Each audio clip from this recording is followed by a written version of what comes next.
Friends, यहाँ पर हम आज बताने वाले हैं आपको बेसिक से निर्देशांक ज्यामिति जो होता है आपका, उसमें जो बेसिक पॉइंट होता है। अगर आप 10th में हैं तो आपको ये आपका एक चैप्टर मिलेगा, आपको एक लेसन मिलेगा जिसमें निर्देशांक ज्यामिति से बहुत अच्छे क्वेश्चन मिलते हैं और बहुत हार्ड लेवल पर क्वेश्चन मिलते हैं। क्योंकि सभी पार्ट के अगर क्वेश्चन आपको आ जाते हैं तो इनमें के पार्ट के जो सवाल होते हैं वो आने में बहुत ही आपको दिक्कत हो जाती है।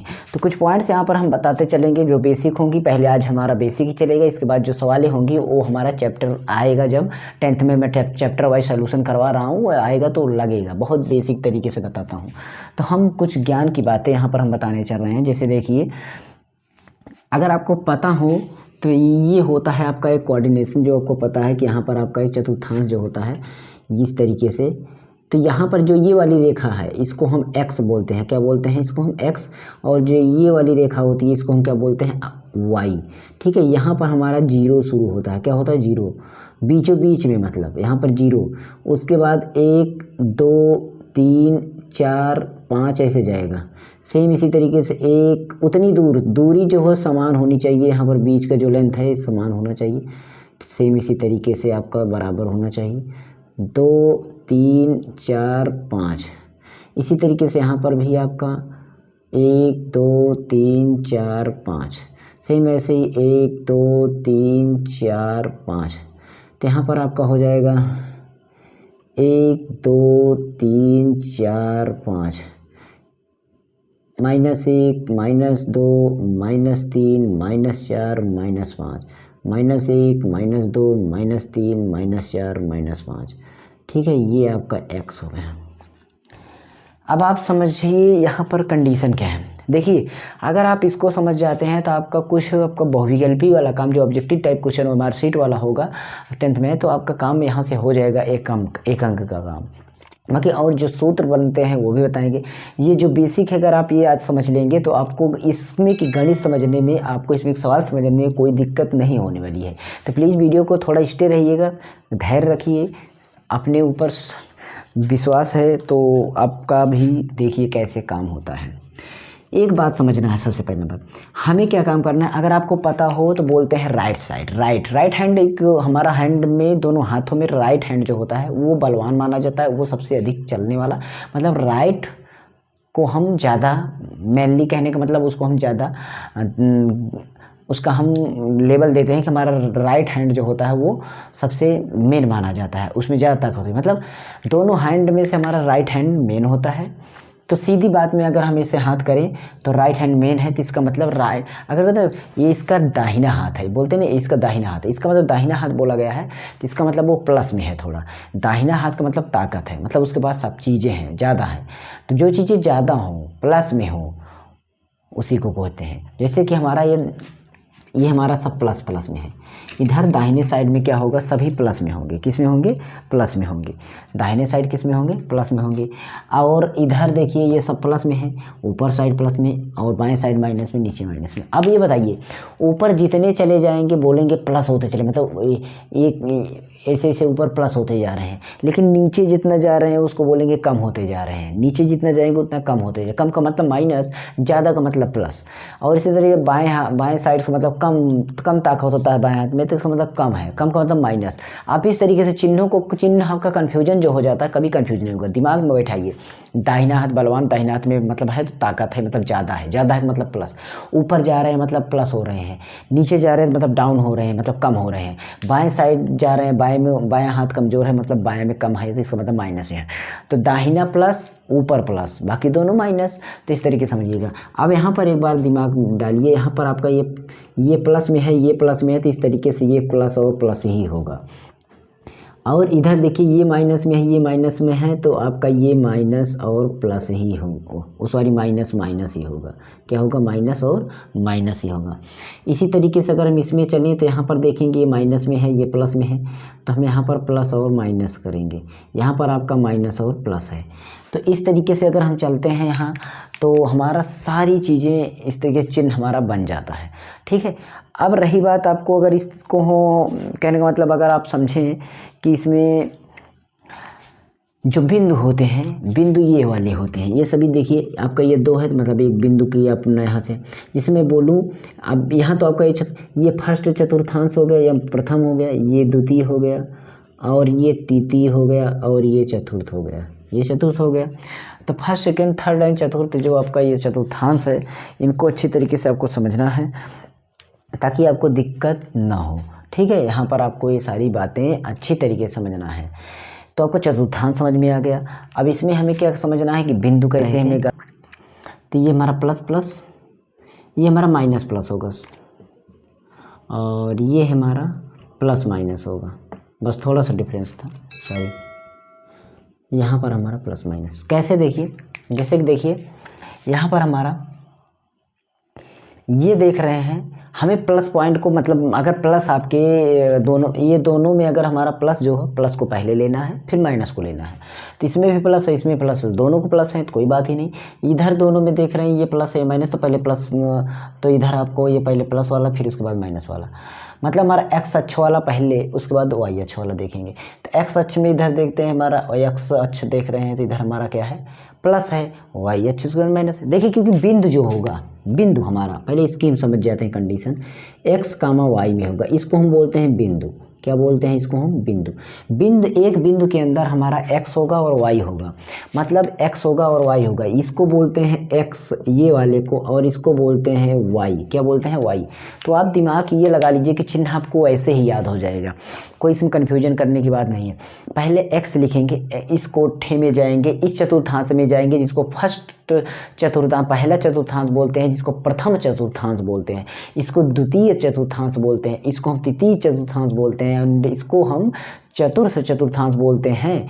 क्योंकि चतुर्थांश का नाम आप हिंदी में भी जानते रहिए, जो आपके यूपी बोर्ड है उसमें आपका ये आता है, और इंग्लिश में अगर ये first quadrant and second quadrant और third quadrant and fourth quadrant, तो इस तरीके से आपका ये 4 क्वाड्रेंट है, आपको इसको पता होना चाहिए। यहाँ पर आपको जो चिन्ह वाली हम चर्चा कर रहे थे, तो हमें देखेंगे सबसे पहले एक्स वाला लिखा जाएगा, तो इस कोठे में है तो पहले एक्स वाली लाइन इसको बोलेंगे, एक्स में ये प्लस है, वाई भी प्लस में है। अब इस कोठे में जाएंगे, मतलब इस बॉक्स में जाएंगे, इस क्वाड्रेंट में जाएंगे, तो यहाँ पर देख रहे हैं हमारा पहले एक्स वाला लिखेंगे, तो एक्स वाला यहाँ पर माइनस में है, और फिर इसके बाद वाई वाला लिखेंगे, वाई वाला प्लस में है।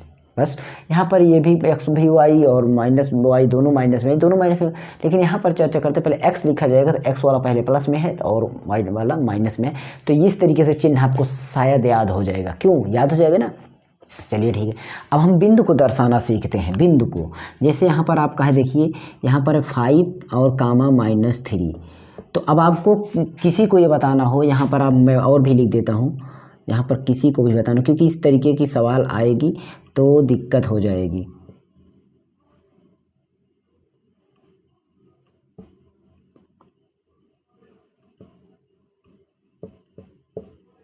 अब यहाँ पर इनको हमें बताना है कि किस किस चतुर्थांश में, कौन से यहाँ पर क्वाड्रेंट में है, ठीक है, कौन से क्वाड्रेंट में है।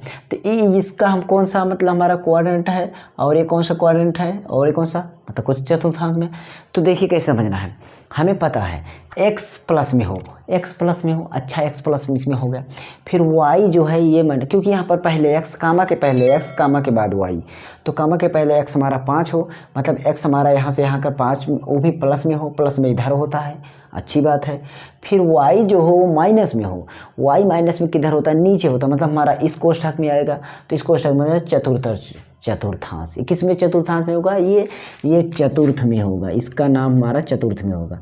इसको देखते हैं, तो पहले बोल रहा है x जो है प्लस माइनस में हो, x माइनस में किस में होगा, बाएं साइड, किधर होगा, बाएं साइड। चलिए बाएं साइड मैंने माइनस मान ली। फिर बोल रहा है कि y जो हो प्लस में हो, y प्लस में हो, मतलब y प्लस में किधर होता है, ऊपर, बायां और ऊपर किधर होता है, दूसरे क्वाड्रेंट में होता है, वैसे ही पता चल जाएगा। आप इसे भी दिमाग लगाते रहेंगे ना तो आपको लग जाएगा, इसका बोलते हैं दूसरा चतुर्थांश। फिर हम चलते हैं, इसको देखते हैं, माइनस में हो फिर प्लस में हो, तो इस तरीके से हमारा ये हो जाएगा, यहाँ पर दोनों माइनस में कर दें, ये माइनस में हो, x भी माइनस, y भी माइनस, अच्छा नीचे और बाएं साइड, मतलब ये वाला कोना, जिसको हम बोलते हैं तृतीय चतुर्थांश, तृतीय चतुर्थांश ये। उसके बाद दोनों प्लस में हो, ये फर्स्ट चतुर्थांश होता है, ये फर्स्ट चतुर्थांश। अब इनको याद भी करना, आप डायरेक्ट भी याद कर सकते हैं, पहला प्लस प्लस, तीसरा माइनस माइनस, पहला प्लस प्लस, तीसरा माइनस माइनस, दूसरा माइनस प्लस, चौथा प्लस माइनस। आप इस तरीके से भी याद कर लीजिए, बाकी आपका हैंड बाई उसे भी याद कर सकते हैं। तो ये हमारा चतुर्थांश बताने के लिए काम आएगा। हमें ध्यान में रखना है हमारा बिंदु कौन से होते हैं।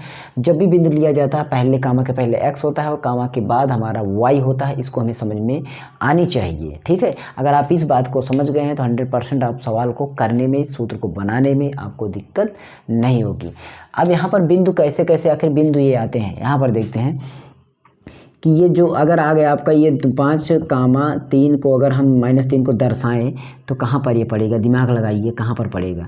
ये देखिए कैसे पड़ेगा, यहाँ पर देखते हैं तो पता है यहाँ पर 0 होगा। इस तरीके से x पे +5 जाओ, x पे +5 जाओ, x हमारा ये है, प्लस किधर होता है इधर, तो यहाँ पर हम देखेंगे 1 2 3 4 5, मतलब यहाँ पर है 5। और y पे -3 जाना, y -3 इधर होता है, यहाँ पर 1 2 3 -3 यहाँ पर है। अच्छा ये बताइए ये 5 है ये 3 है, इसको इस सीध में ऐसे आओ, इसको इसको इसके सीध तक ले आओ, x को हम y के सीध तक ले आते, y सीध यहाँ था, तो मतलब यहाँ पर हमारा बिंदु बना। इस बिंदु का नाम अगर हम a ले लें तो इस बिंदु का नाम हमारा होगा 5 -3, मतलब ये हमारा बिंदु a 5 -3 हुआ। इस तरीके से बना। अगर हम इसी तरीके से इस बिंदु को रखें -2 और कामा 5, -2 कामा 5, -2 का मतलब हो गया x पे माइनस, यहाँ पर होगा 1 2, यहाँ पर होगा -2, उसके बाद +5 होगा, +5 मतलब ऊपर साइड होगा, तो यहाँ पर आपका 1 2 3 4 5, तो यहाँ पर आपका 5 होगा। अब यहाँ पर x वाले को हमें जाना है y के सीध में, x वाला ये 2 है और y 5 यहाँ पर है, तो मतलब हमारा इधर बनेगा, इसका बिंदु का नाम b हो गया, जो कि -2 कामा 5 इस तरीके से है। ठीक है, अब अगर देखते हैं 8 और 9 है, तो हम इस जगह को अगर हम चेंज करना चाहें तो इसको हम थोड़ा सा चेंज, इसको 3 कर दें, इसको हम 1 कर दें, तब थोड़ा समझ में, क्योंकि बड़ा था संख्या उसमें हम दर्शाएंगे कैसे। -1 हमारा मतलब नीचे साइड होगा, ये हमारा -1 हो गया, और x को ले जाना है -3 y के सीध पे, -3 y कहाँ होता है, ये -1 हो गया, ये -3 यहाँ पर है, मतलब यहाँ पर होगा, इसका नाम C बिंदु हो जाएगा, मतलब ये -1 कामा -3 हो जाएगा।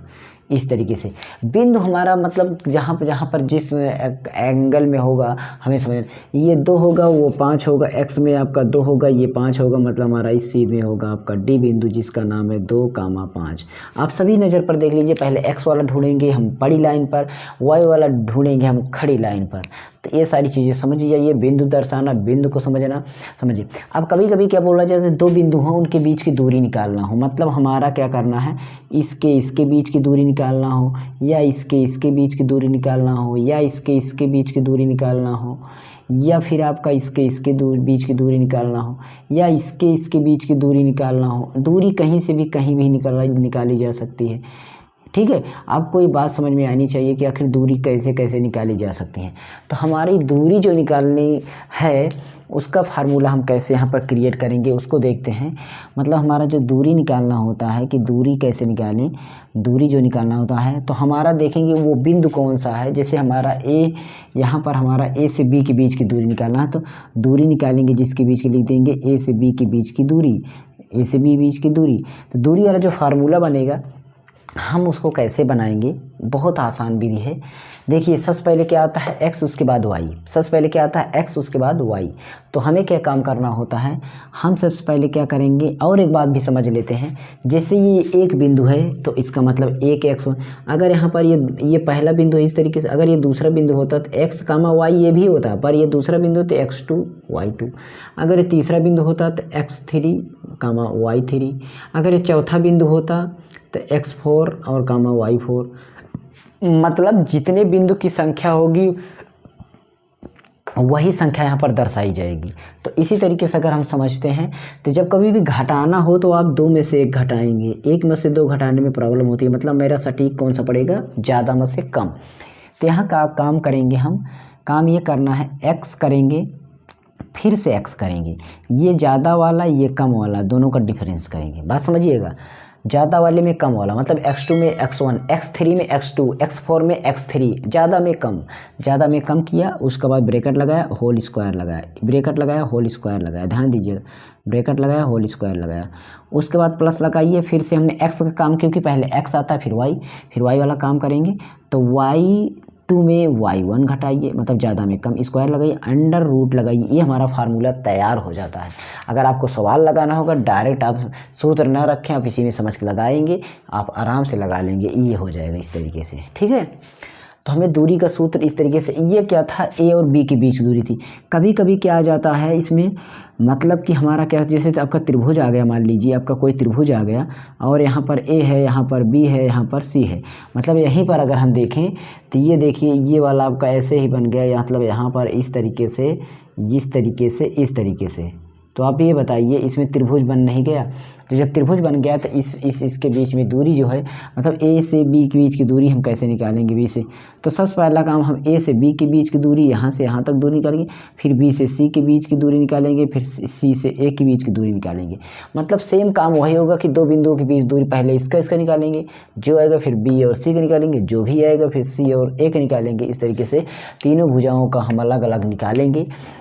तो हमारा 3 बिंदु होगा, इस तरीके से 3 बिंदु हो सकता है, जैसे हमारा 5 कामा -3, फिर यहाँ पर आपका ए बिंदु, फिर कामा बी बिंदु, 2 कामा -5, यहाँ पर आपका सी बिंदु, -2 कामा -4, ये हो गया। तो ये भी बिंदु और ये सी बिंदु। अब हम इसको कैसे निकालेंगे? हमें बिंदु जब निकालना होता है 2 बिंदु का निकालना होता है, तो ए और बी के बीच की दूरी हम निकाल लेंगे, फिर क्या निकालेंगे, बी से सी के बीच की दूरी निकाल लेंगे, फिर हम सी से ए के बीच की दूरी निकाल लेंगे। बस यही काम करना है। अगर यहीं पर 4 बिंदु होता तो 4 बिंदु इस तरीके से होता कि ए से, जैसे आपका यहाँ पर हो जाएगा इस तरीके से एक बिंदु, फिर बी बिंदु यहाँ पर हो गया आपका इस तरीके से, यहाँ पर आपका हो गया इस तरीके से,